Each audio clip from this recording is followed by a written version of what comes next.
Break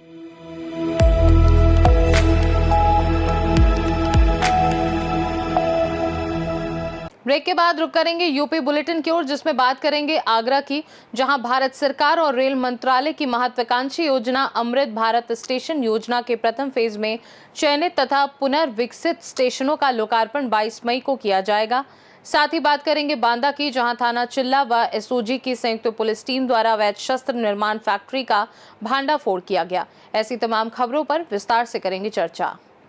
खबर आगरा से, जहां भारत सरकार और रेल मंत्रालय की महत्वाकांक्षी योजना अमृत भारत स्टेशन योजना के प्रथम फेज में चयनित तथा पुनर्विकसित स्टेशनों का लोकार्पण 22 मई को किया जाएगा।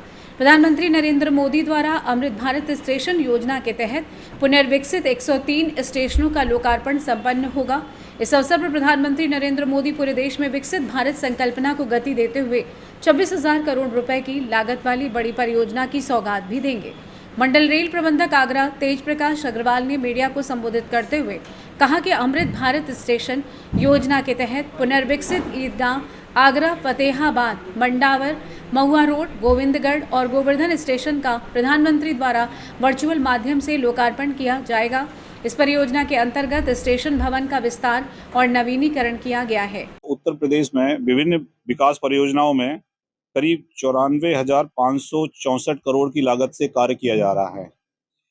पिछले करंट वित्त वर्ष में हमको 19,858 करोड़ रुपए का बजट का आवंटन भी हुआ है। उत्तर प्रदेश में इसी के अंतर्गत उत्तर प्रदेश में 157 स्टेशनों पर अमृत स्टेशन योजना के तहत विकास के कार्य किए जा रहे हैं।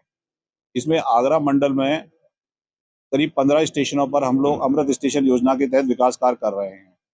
कल माननीय प्रधानमंत्री जी द्वारा इन्हीं में से 5 स्टेशनों का इनॉग्रेशन किया जाएगा। इन 5 स्टेशन पर लगभग 40 करोड़ रुपए की लागत से कार्य किए गए हैं। पहला स्टेशन इसमें है ईदगाह आगरा जंक्शन रेलवे स्टेशन। इस पे circulating area, parking development, platform number 4 का डेवलपमेंट, न्यू स्टेशन बिल्डिंग का extension, coach indication display board, VIP lounge, first class waiting hall, इस तरह के काफ़ी कार्य किए गए हैं। मंडावर महुआ रोड रेलवे स्टेशन पर भी एग्जिस्टिंग बिल्डिंग का रिनोवेशन किया गया है। उसके अलावा पार्किंग एरिया और सर्कुलेटिंग एरिया का काफ़ी मेजर डेवलपमेंट किया गया है। गोविंदगढ़ स्टेशन पर प्लेटफॉर्म नंबर का full length high level platform बनाया गया है।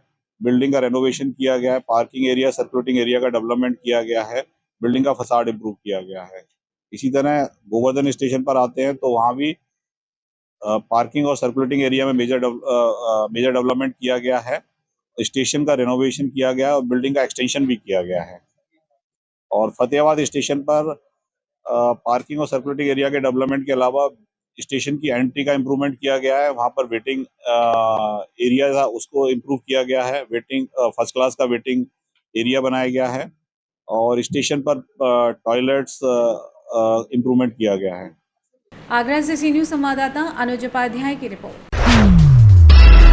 खबर बांदा से, जहां पुलिस अधीक्षक बांदा पलाश बंसल के कुशल निर्देशन में जनपद में अपराध एवं अपराधियों पर नियंत्रण लगाए जाने तथा अवैध शस्त्रों का निर्माण, संग्रहण व बिक्री करने वाले अभियुक्तों के विरुद्ध चलाए जा रहे अभियान के क्रम में अपर पुलिस अधीक्षक शिवराज के निकट पर्यवेक्षण और क्षेत्राधिकारी सदर राजवीर सिंह गौर के नेतृत्व में थाना चिल्ला व एसओजी की संयुक्त पुलिस टीम द्वारा अवैध शस्त्र निर्माण फैक्ट्री का भंडाफोड़ करते हुए भारी मात्रा में निर्मित व अर्धनिर्मित अवैध शस्त्रों के साथ 2 अभियुक्तों को गिरफ्तार कर लिया गया है।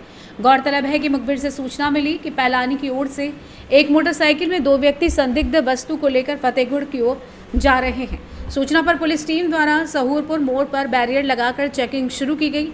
चेकिंग के दौरान एक मोटरसाइकिल पर सवार 2 व्यक्ति पुलिस को देखकर भागने का प्रयास करने लगे।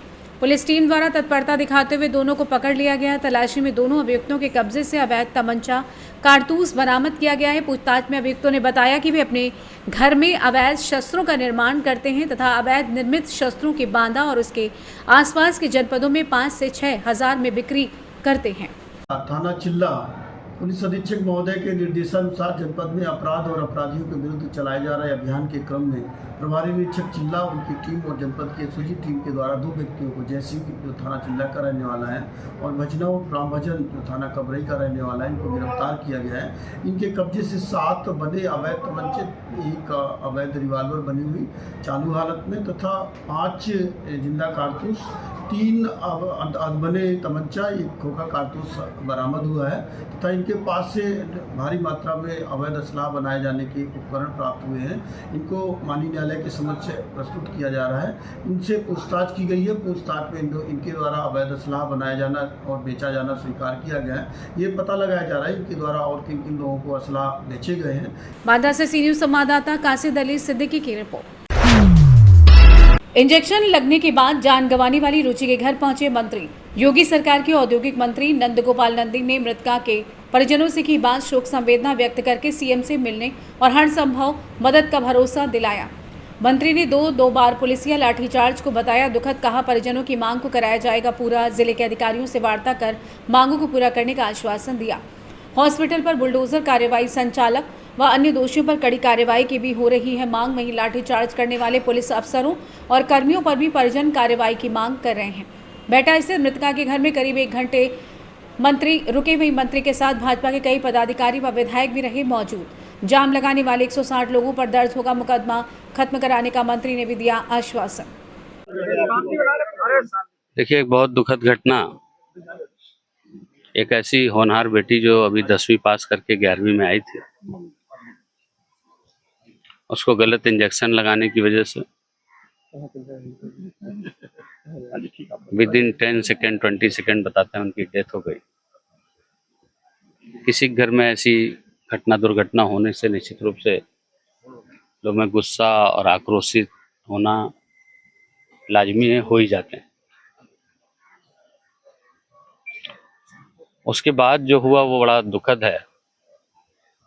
यहाँ पर तमाम लोगों ने वीडियो दिखाई है, लाठीचार्ज किया गया, इंस्पेक्टर के द्वारा लेडीज लोगों को भी मारपीट की गई।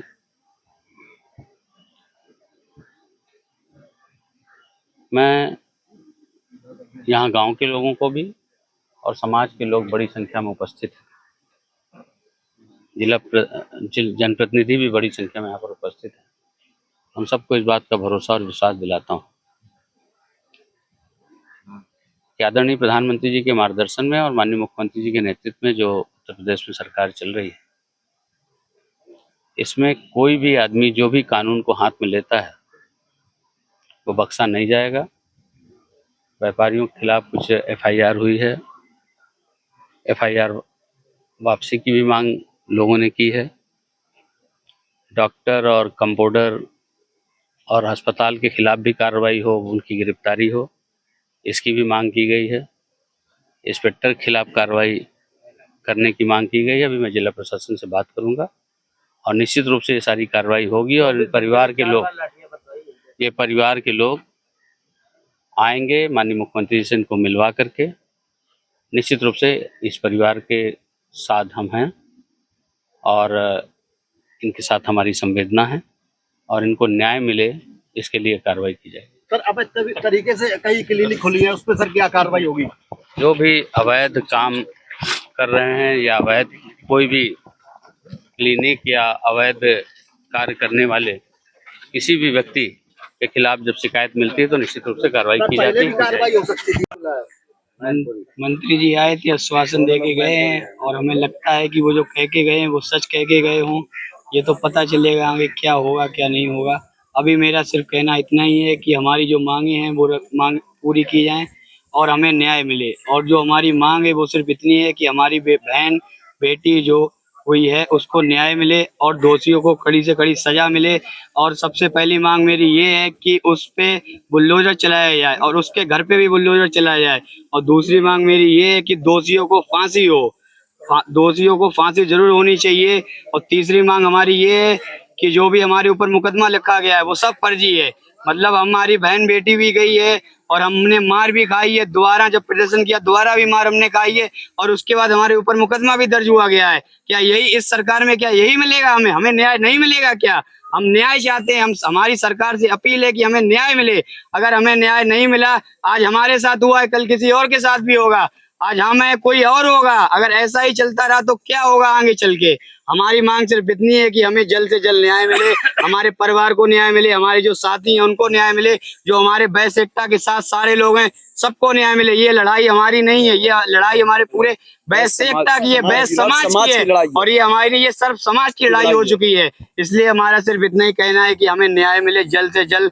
कोई लेकिन प्रशासन हमारे साथ नहीं है, कोई हमारे साथ नहीं है, ना हमारा कोई साथ दे रहा है। प्रशासन सब उसी के साथ है।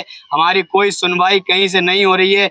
आज 24 से 48 घंटे होने जा रहे हैं, हमारी ना कोई मांग पूरी हुई है, ना कोई सुनवाई हुई है, ना दोषियों को सजा मिली है, ना कुछ हुआ है। धमकी और ऊपर से हमें धमकी और मिल रही है कि ये होगा वो होगा, रहोगे नहीं रहोगे, ये सब हो रहा है इस सरकार में। क्या हमें धमकी दे रहा? कौन है जो धमकी दे रहा है? धमकी देने वाले ही कोई है, भीड़ में पता चलता है ऐसा हो रहा है वैसा हो रहा है कि नहीं हो रहा है, ये तो बात की बात है।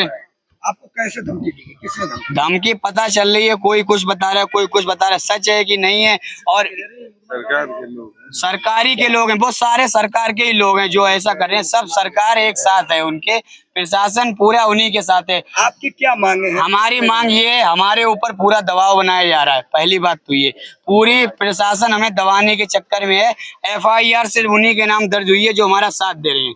प्रशासन ये चाहती है कि ये लोग दब जाएं, ये लोग समझौता कर लें, लेकिन हम समझौता करने वालों में से नहीं है। हम अपने न्याय की लड़ाई लड़ेंगे और तब तक लड़ेंगे जब तक हमें न्याय नहीं मिलेगा। और हम अकेले नहीं है, पूरा बैस समाज, पूरा सर्व समाज हमारे साथ है और हम ये लड़ाई कन्नौज से सीनियर संवाददाता महेश गौड़ की रिपोर्ट। ललितपुर के केंद्रीय विद्यालय के पास आवासीय कॉलोनी की रहने वाली महिलाएं बच्चों के साथ पहुंची विद्युत विभाग के ऑफिस और काटा हंगामा। नहीं आ रही उनकी कॉलोनी की लाइट, जिसको लेकर किया था यह हंगामा।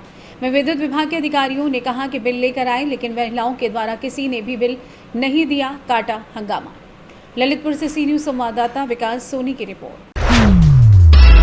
ललितपुर के बाजार में उस वक्त खलबली मच गई जब GST विभाग के अधिकारियों की गाड़ियां रुकी। नगरपालिका परिषद के बगल में ग्राहकों ने शासन में की थी शिकायत, नहीं देते थे पक्का बिल, जिसको लेकर शासन स्तर के निर्देश के क्रम में झांसी की डिप्टी कमिश्नर पुनीत अग्निहोत्री के द्वारा घंटाघर के पास 2 इलेक्ट्रॉनिक दुकानों पर छापा मारा गया। छापे की कार्यवाही से व्यापारियों में हड़कंप मच गया। मैं डिप्टी कमिश्नर SIB GST से पुनीत अग्निहोत्री हूँ। यहाँ पर 2 फर्मों के खिलाफ शिकायत प्राप्त हुई थी शासन स्तर पे, इनके द्वारा बिल नहीं दिया जा रहा है। इस आधार पे एक शिकायत प्राप्त हुई थी, उसमें संदर्भ में जांच के लिए हम लोग आए, 2 टीमें आई हुई हैं। बड़ी बड़ी दुकानें और भी है, उनके आपको छापा मार रही, छोटी छोटी दुकान देख लो, वो आरोप है व्यापारियों का, लेकिन छोटी दुकानों का ही छापा मार कर रही है। ऐसा नहीं है, देखिए ऐसा है कि ये छोटी जगह है, यहाँ पे हो सकता है वो कुछ शिकायत पे कार्रवाई करने का तो हम लोग को वो है कि हम लोग को उस पर समयबद्ध तरीके से कार्रवाई करनी पड़ती है। वैसे और एनालिसिस भी कर रहे हैं ललितपुर में, और भी कार्रवाई अगर सब होगी, कोई कमी पाई जाएगी तो उसमें कार्रवाई की जाएगी। अभी कुछ बोला है आपने 2 दुकानों में छापा मार? नहीं, अभी जो कार्रवाई चल रही है, स्टॉक लिया जा रहा है, स्टॉक के इनसे लिया जाएगा, उसके बाद भी कार्रवाई कंप्लीट। ललितपुर से सी न्यूज़ संवाददाता विकास सोनी की रिपोर्ट। यूपी बुलेटिन में बस इतना ही। देश दुनिया की बाकी खबरों को जानने के लिए आप देखते रहिए सी न्यूज़ भारत।